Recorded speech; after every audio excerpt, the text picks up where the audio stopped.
Hello everyone, this is Attack the Backlog, the podcast where I, Marcus Nez, tries to make a dent in their backlog one game at a time. This episode is all about Ratchet & Clank Going Commando, the sequel to the original PS2 game that I'd like to say up the arsenal, but Insomniac had to go and call the sequel to Going Commando up your arsenal, ruining everything.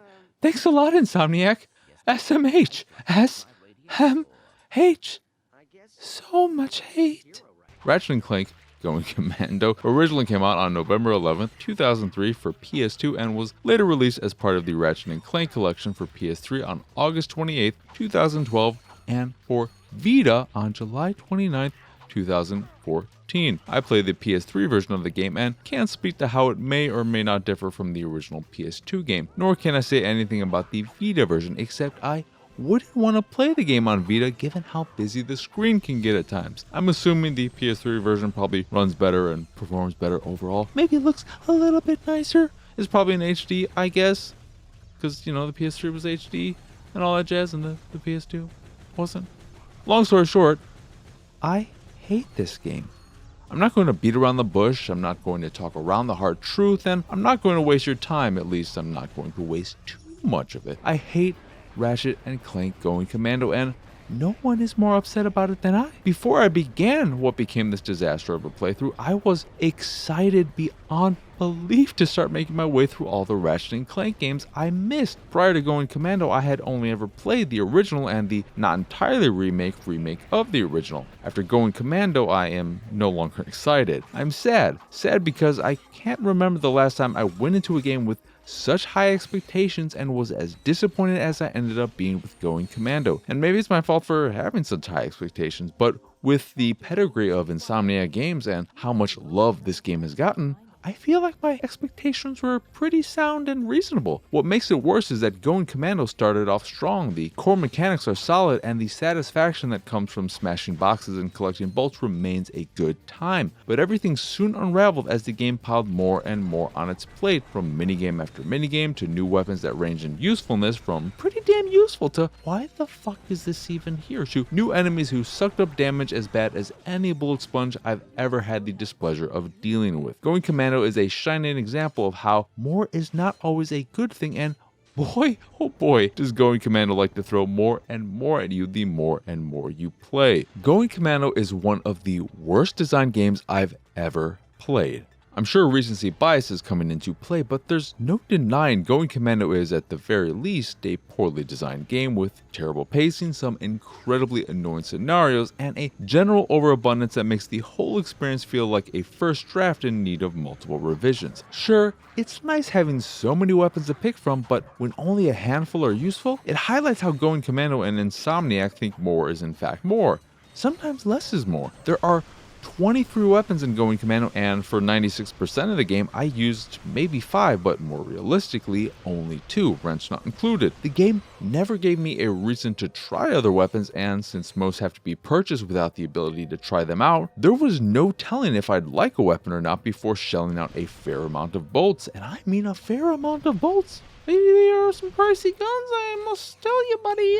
So I was always hesitant to pull the trigger, literally and figuratively, since it's impossible to buy every weapon without grinding, and I mean a lot of grinding.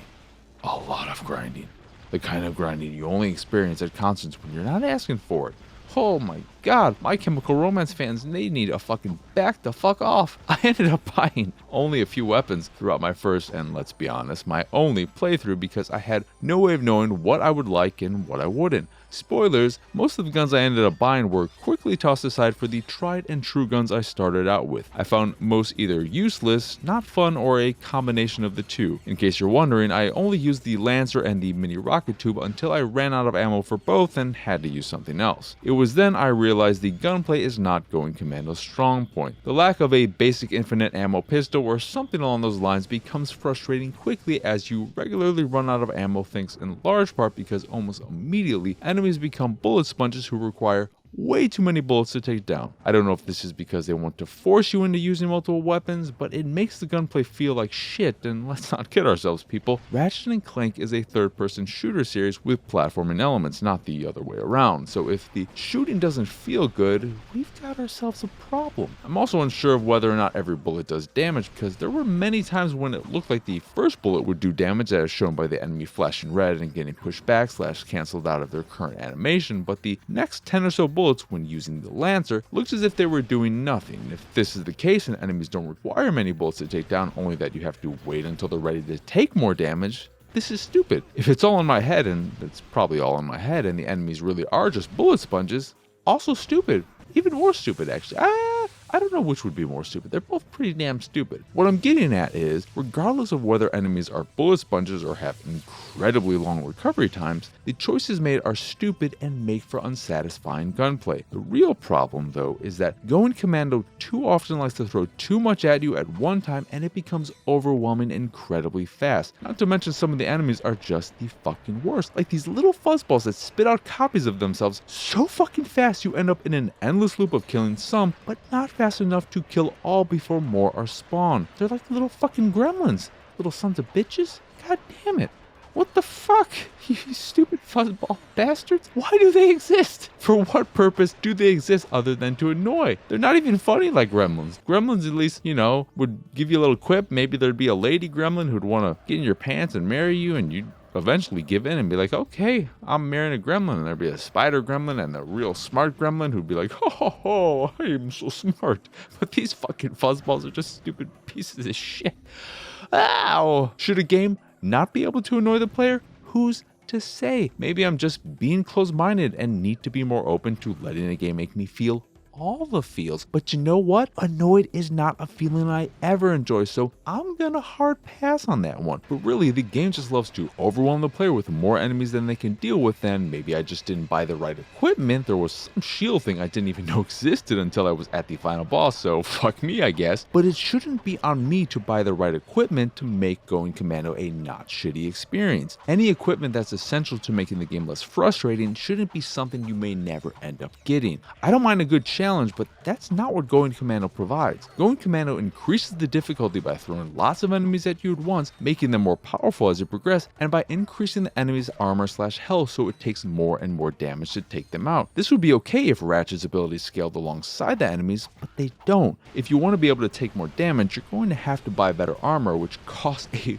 fortune and takes away from your ability to buy more guns. The best armor in the game costs 1 million bolts, and I don't know if I earned that much during my entire playthrough. And when it comes to increasing your damage output, well, nothing you can do about that. Guns will level up once after earning enough experience points, but only once, and set upgrades aren't always that big of an improvement. For example, the Lancer evolves into the Heavy Lancer, but doesn't do significantly more damage. It may only hold more ammo for all I know. I guess you can further upgrade weapons in the Challenge mode, which is like a harder New Game Plus, but no way in hell will I ever play that. And I assume in the Challenge modes, all the enemy stats would increase as well, so it would probably just be the same fucking bullshit. Then there are all the minigames and tangents that range in quality from whatever, I don't care, to why the fuck do you keep making me do this? There are these space missions sprinkled throughout that require you to survive 2 waves of enemies that are tedious, annoying, and never fun. Arena battles that should highlight the combat but end up being more boring than anything else. Also, the arena battles would have been a great way to let you test out all the weapons before buying them, but that sadly isn't the case. The hoverbike races are boring and a waste of time, and the puzzles you must solve in order to open certain doors are, you guessed it, not fun. It all just continues with the narrative that Going Commando is trying to do too much and fails way more often than it succeeds, and it sucks because the core is good. Attacking enemies with your wrench feels good, but the fact it takes so many hits to kill them with your wrench doesn't feel good. The fact you so often have swarms of enemies converging on you and no way to block or counter them doesn't feel good. Having to redo long sections because checkpoints are few and far between doesn't feel good. What it really comes down to is Ratchet & Clank Going Commando doesn't respect your time. There are more than a few boss fights that go on and on and on and on and on and on and on and on and on and on and on and on and on and on and on. And you might think I'm exaggerating with all these ons and ons and ons, but I'm not. They go on and on and on just because they can. They aren't challenging, not even fake bullshitty challenging. They are just drawn out fights that can last for 15 minutes, and not 15 varied minutes, but 15 minutes of repeating the same actions over and over and over again. I've been talking for a while now, and I'm not sure if I've actually talked all that much about the game's content. That's because the more I played, the more annoyed I got with everything, eventually only retaining the feelings of frustration as opposed to any story or game-specific information. The dozen or so levels you explore are nice to look at, and some really impressed, like the foliage-rich city of Planet Joba, but as soon as enemies come into play, I went from awing at the environment to the gameplay. The story is fine, I guess, but I checked out early and the game never did anything to pull me back in or keep me in from the get-go for that matter. There is a lot of good in Going Commando, but it's hard to appreciate any of it when so much of the fundamental design is terrible. The art is great, the worlds are beautiful and technically impressive, especially for the time. The voice acting, the production values are all of a very high quality, but the gameplay sucks. The act of playing the game is one of the least enjoyable experiences I've had with a game in years. It was almost the second game I never finished for Attack the Backlog. Again, this was written way before I decided that I don't need to finish games for Attack the Backlog, which is something I actually decided when I started this series and just never actually stuck with, but I'm sticking with it now. Back to the script. I got to the final boss, tried and failed over and over again, and said, fuck it, I'm done. Ended my stream and said, no more. But my stubbornness wouldn't let that stand. I returned a few days later, did some grinding so I could buy a few more weapons, and eventually beat the final boss and the game. This should have been a great moment for me, but it wasn't. I didn't feel a sense of accomplishment. I only felt like I could finally put the game behind me and never think of it again, and that's never the way I want to feel after beating a game. Ratchet & Clank Going Commando is one of the worst games I've played for Attack the Backlog, and easily the most disappointing. It won't keep me from playing more games in this series, but it definitely threw a wrench in my plans to play through all of them sooner than later. Anyway, that will do it for this here episode of Attack the Backlog. Once again, I am Marcus Nez. Y'all can find me on Twitter and pretty much everywhere at PX Sausage if you'd like to see me streaming games like Ratchet & Clank Going Commando, and why wouldn't you? When they bring me so much joy, I want to share that joy with all of you. You could do that though, if you like. We're at twitch.tv/PX Sausage. If you'd like to check out the videos I make, like the one for this here episode of Attack the Backlog, you can do that over at youtube.com/Pixelated Sausage. Speaking of Pixelated Sausage, if you put a .com after that, you've got my website, pixelatedsausage.com, where you can find this podcast and the Pixelated Sausage podcast, both of which are available on podcast services across the globe. You can also check out my art on the site, and if you see something you like, you can purchase a print of the piece you fancy. And if you fancy the site in general and anything that we do, please go over to patreon.com/PXS and support us that way. As always, thank you for watching or listening. I hope you enjoyed this here episode, and I hope you have a wonderful rest of your day.